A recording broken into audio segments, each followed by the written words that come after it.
Telugu Desam party వ్యవస్థాపక అధ్యక్షుడు, మాజీ ముఖ్యమంత్రి స్వర్గీయ నందమూరి తారక రామారావు 28వ వర్ధంతి కందుకూరు తెలుగుదేశం పార్టీ ఇన్ఛార్జి ఇంటూరు నాగేశ్వరరావు ఆధ్వర్యంలో ఘనంగా నిర్వహించారు.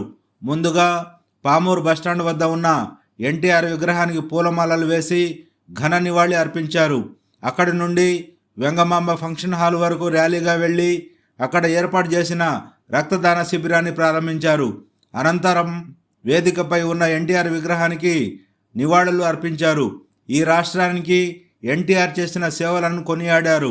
ఎన్టీఆర్ ప్రారంభించిన కిలో ₹2 బియ్యం పథకం, జనతా వస్త్రాలు, పక్కా ఇళ్ళు, మారుమూల గ్రామాలకు బస్సు, కరెంటు వసతి, ప్రజలకు అందుబాటులో మండల వ్యవస్థను తీసుకొచ్చి దళారీ వ్యవస్థను పూర్తిగా నిర్మూలించిన ఘనత రామారావుకే దక్కుతుందని ఇంటూరు నాగేశ్వరరావు తెలిపారు.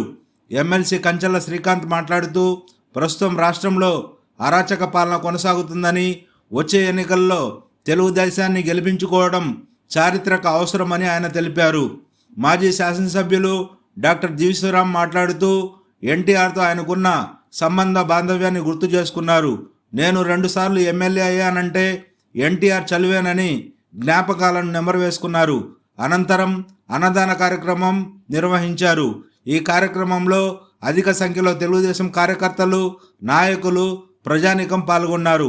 రఫీ, నూరి ఛానల్ కోసం.